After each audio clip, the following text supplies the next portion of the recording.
နော်ဒီရိုဟင်ဂျာတွေနဲ့ပတ်သက်လို့သမိုင်းကြောင်းအရသမိုင်းထောက်ထားရကျွန်တော်ကသမိုင်းပညာရှင်မဟုတ်ဘူးနော်ခင်ဗျားတို့လိုအပ်လို့ရှိရင်သမိုင်းပညာရှင်တွေကိုနိုင်ငံတကာကလေးစားတဲ့သမိုင်းပညာရှင်တွေကျွန်တော်တို့ဖိတ်ကြားပေးမယ်နော်နေပြီးတော့မှပွဲတစ်ပွဲလုပ်ရဲသလားဗမာပြည်လူကြီးတန်း90ကျော်မှာရိုဟင်ဂျာတိုင်းရင်းသားဟုတ်မဟုတ်ကိုနိုင်ငံတကာတိဗမာတိတိုင်းရင်းသားတိစင်မော်တက်ပြီးတော့ဒီလူတွေကခိုးဝင်နေပါနိုင်ငံသားတွေပါလို့အထောက်ထားသမိုင်းအထောက်ထားဥပဒေအထောက်ထားနဲ့ရှင်ပြောရတဲ့ဗမာမွေးပြီလားရခိုင်မွေးပြီလားခင်ဗျားတို့ရှိမှာအဲ့လိုပြောရတဲ့အစစ်တမ်းရှိတဲ့လူတယောက်ရှိသလားတန်း90တယ်ဒါကျွန်တော်မေးတယ်ကျွန်တော်မုန်းလို့မေးတာမဟုတ်ဘူးနော်ကျွန်တော်မှလူမျိုးရေးစိတ်ဓာတ်မရှိဘူးကိုမြရေးလည်းပြောနေတယ်ကျွန်တော်တို့လည်းဒီတိုင်းပဲခင်ဗျားဒီဗမာပြည်မှာရှိတဲ့ဗမာမွတ်စလင်နိုင်ငံရေးသမားတွေအားလုံးချိလိုက်ဘယ်သူကမှငါလူမျိုးအတွက်ငါသာသနာအတွက်ဆိုပြီးတော့နိုင်ငံရေးလုပ်ခဲ့တဲ့လူတွေမဟုတ်ဘူးနော်ငါလူမျိုးငါသာသနာငါမိသားစုငါအတိုင်းဝမ်ဆိုတာတော့လူတိုင်းမှာပါတယ်ဒါပေမဲ့ငါလူမျိုးတက်တဲ့အတွက်ငါသာသနာတက်တဲ့အတွက်နိုင်ငံရေးလုပ်ခဲ့တာမရှိဘူးကျွန်တော်နိုင်ငံရေးဖြတ်သန်းမှုက1980နဲ့2ခုနှစ်လောက်တည်းစခဲ့တယ်ကြိုးကြဘယ်တော့မှကျွန်တော်မွတ်စလင်အတွက်မပြောခဲ့ဘူး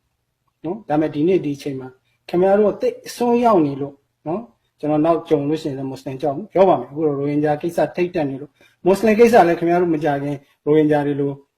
ဂျီနိုဆိုက်လုပ်မယ်ဆိုရထောက်ထားတွေလည်းကျွန်တော်တို့ရနေပါတယ်နော်ဘာလို့ဆိုလူတွေကဂျီနိုဆိုက်ဆိုတော့ခင်ဗျားတို့ကလူတွေရှိသမျှအကုန်လုံးတည်သွားမှဂျီနိုဆိုက်လုပ်ထင်တဲ့ကလေးယူဆမျိုးတော့မရဘူးကဲထားလိုက်တော့ကျွန်တော်မူလ topic ကိုကျွန်တော်ပြန်သွားမယ်ကျွန်တော်ပြောချင်တာကရိုဟင်ဂျာတွေနိုင်ငံသားတွေပါတိုင်းသားမဟုတ်ဘူးလို့သမိုင်းထောက်ထားဥပဒေထောက်ထားနေပြီးတော့မှလူတိကဘာတိဗမာတိတိုင်းသားတိရှင်ပြောရတဲ့တိုင်းသားတယောက်များရှိသလားပညာဗမာပညာရှင်တယောက်များရှိသလားရခိုင်ပညာရှင်တယောက်များရှိသလားခင်ဗျားတို့ကသမိုင်းကိုခင်ဗျားတို့ကလိန်နေညာနေပြီးတော့ပောက်ကြပြောနေပြီးတော့မှဒီဟာကိုလူတွေကလက်ယုံအောင်မယ်ဆိုဘယ်လိုလုပ်ဖြစ်နိုင်မလဲခင်ဗျားတို့ပြောတယ်ဗျာ1824ခုနှစ်မတိုင်ခင်ကဒီဗမာပြည်မှာခြေဆိုင်တဲ့လူတွေတိုင်းသားလို့ပြောတယ်ဟုတ်ပြီ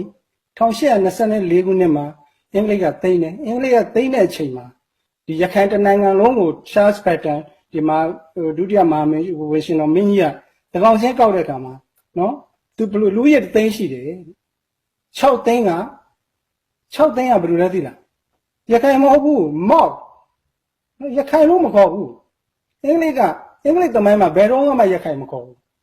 နော်မောက်နော်ခင်ဗျအာရကန်နော်ခင်ဗျဗမာတော်မှခင်ဗျရခိုင်ပြည်နယ်ပေါ်လာ1984မှာပေါ်လာခင်ဗျသိတယ်အရင်တော့အာရကန်ပြည်နယ်နော်အာရကန်ဆိုတာလူမျိုးစုံဘာသာစုံ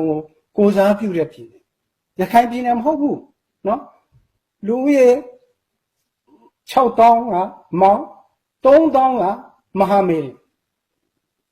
1000ကတခြားလူမျိုးအဲ့တော့ခင်ဗျစဉ်းစားကြဒီအင်္ဂလိပ်က1824ခုအာနာဝင်ပြီးသိမ်းတဲ့အချိန်မှာဒီမဟာမေရဆိုတဲ့လူတွေကသုံးပုံတစ်ပုံရှိတယ်အဲ့ဒီလူတွေကဘယ်သူတွေလဲခင်ဗျားတို့မဟာမေရခေါ်ဘင်္ဂါလီခေါ်စစ်တကောင်းခေါ်ဒီလူတွေပဲလေဟမ်ခင်ဗျားတို့မောက်ဆိုခင်ဗျားကျွန်တော်ပြောပြဗမာပြည်မှာပထမဦးဆုံးအင်္ဂလိပ်ကျွန်ဖြစ်တဲ့လူမျိုးသိလားဟမ်အင်္ဂလိပ်ဗမာပြည်မှာပထမဦးဆုံးအင်္ဂလိပ်ကျွန်ဖြစ်တာဗမာမဟုတ်ဘူးဗမာပြည်မှာပထမဦးဆုံးအင်္ဂလိပ်ကျွန်ဖြစ်တာမောက်ရခိုင်ခင်ဗျားဒီအင်္ဂလိပ်ကိုတိုက်ဖို့ခေါ်လာတာဘယ်ခေါ်လာလဲသိလားဗမာဘရင်ကိုချဖို့ကန်ထုတ်ဖို့အင်္ဂလိပ်ကိုခေါ်လာတာအဲ့မောက်ရခိုင်ခေါ်လာတာကျွန်တော်ရခိုင်မုန်းလို့ပြောတာမဟုတ်ခင်ဗျားတို့ကမဟုတ်ပါဘူးကတမိုင်းတွေကိုလိန်နေတာများလို့ကြည့်လို့ကျွန်တော်တို့ကခင်ဗျားတို့စေကတိုက်နော်အဲ့မှာမောက်အာမီဆိုပြီးတော့ MOG မောက်အာမီဆိုပြီးတော့အင်္ဂလိပ်ဘက်ကဝင်တိုက်တာတို့အင်္ဂလိပ်ဘက်ကအမှန်တမိုင်းကိုမျက်မှတ်တာပြောရင်အင်္ဂလိပ်ဘက်ကဝင်တိုက်တာသူတို့ယူရမဟုတ်မွတ်စလင်ပဲပါနော်ဒါပေမဲ့စစ်တပ်ကြီးဖွဲ့ပြီးတော့တိုက်လာရှိတာမောက်ပဲနော်ဒါအင်္ဂလိပ်ကိုလိုနီခေတ်တကြောင်ကစပေါ်ထုံးလို့စထုံးအောင်ကျော်တို့အားလုံးရခိုင်တွေခင်ဗျအင်္ဂလိပ်ကိုလိုနီကိုအလုတ်ကျွေးပြုနေတာအားလုံးရခိုင်တွေပဲဒါလည်းကျွန်တော်ရခိုင်မောင်းလို့ပြောတာမဟုတ်အဲဒါဥမာနေနဲ့သိအောင်ကျွန်တော်ပြောပြနော်အဲ့တော့ခင်ဗျဒီဗမာပြည်မှာဒီရခိုင်နဲ့ပတ်သက်မြန်မာပြည်မှာနော်ရိုဟင်ဂျာနဲ့ပတ်သက်လို့ခင်ဗျားတို့ဒီလူတွေကမနစ်တနေ့မှာခိုးဝင်လာတယ်ဆိုတမိုင်းเจ้าအရာပြောမယ်ဆိုရင်ရိုဟင်ဂျာတွေပို့ပြီးတော့တိုင်းရင်းသားဖြစ်တဲ့မြန်မာနိုင်ငံထဲမှာနယ်နိမိတ်ထဲမှာ ရိုဟင်ဂျာတဲ့ပို့ပြီးတော့ဗမာနဲ့ဘယ်ဗမာမှဘယ်ရခိုင်မှတိုင်းသားပို့မစစ်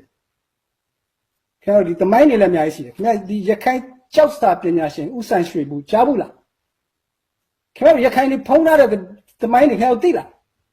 ရခိုင်ကျောက်စာပညာရှင်ဦးဆန်းရွှေဘူးဗာပြောထားတယ်သိလားရခိုင်ဆိုတာတဲ့ကလားနဲ့မွန်ဂိုလိုက်နဲ့နော်ကလားနဲ့တိဘက်ဗမာနဲ့ပေါင်းစပ်ပြီးတော့မွေးဖွားလာတဲ့ကပြားပါဒါခင်ဗျားတို့သိလားဒီသမိုင်းကိုကျွန်တော်လူမျိုးရေးမုန်းလို့ပြောတာမဟုတ်ဘူးလူမျိုးဆိုတာအများအားဒါ fluid cultures are fluid နော်ပြောင်းလဲနေတာနော်ခင်ဗျားဒီမှာခင်ဗျားတို့ရခိုင်သမိုင်းနှစ်9000နော်ခင်ဗျားတို့ကလေးတွေနဲ့သမိုင်းကိုလုပ်လို့ရတာနိုင်ငံရေးကိုခင်ဗျားတို့ပုံတွေနဲ့လုပ်လို့ရပုံပြန်နဲ့တိဆောက်လို့ရသိက္ခာရှိခြင်းနဲ့ဆိုရင်နိုင်ငံတကာကအဆင့်မီပညာရှင်တွေနဲ့နေပြီးတော့ပေါ်တော်ဝဲလှုပ်ရဲတဲ့တတ္တိရှိသလား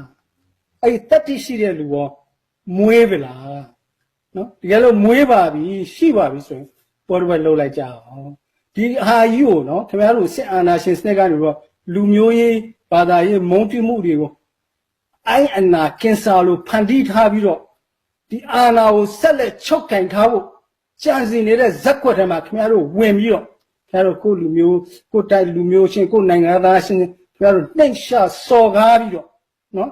ဒီရိုဟင်ဂျာတွေကအမျိုးသားရေးအကြောင်းအုပ်ကြီးတွေကလည်းရိုဟင်ဂျာတွေအင်္ဂလိပ်ကိုတိုက်ခဲ့တဲ့ B Force နော်ဂျပန်ကိုတိုက်ခဲ့တဲ့ B Force ဒါသူတို့တွေနော်ဒါလွတ်လပ်ရေးတိုက်ပွဲဝင်ခဲ့တဲ့လူတွေ1949ခုနှစ်ဗိုလ်ချုပ်အောင်ဆန်းဒီရေးဆွဲခဲ့တဲ့ဖွဲ့စည်းအုပ်ချုပ်ပုံအခြေခံဥပဒေ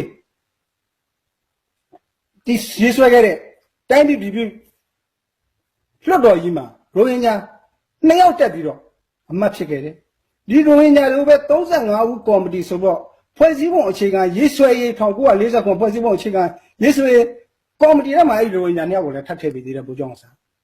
နော်ဒါတမိုင်းနေပဲခင်ဗျားတို့တမိုင်းဟိုလူမျိုးကိုမုံဒီလူမျိုးကိုနှိမ်ချဟိုဘာသာတရားကိုစော်ကားပြီးခင်ဗျားတို့ဘယ်လိုလုပ်ဒီမိုကရေစီနိုင်ငံထူထောင်နိုင်မလဲဘယ်လိုလုပ်တိုင်းပြည်ထိုးထက်မလဲဘယ်လိုလုပ်စစ်အာဏာရှင်စနစ်အောက်ကလွတ်အောင်ယုံနိုင်မလဲခင်ဗျားတို့တော်တော်မိုက်နေပြီတော်တော်မှားနေပြီခင်ဗျားတို့မှားတာကတော့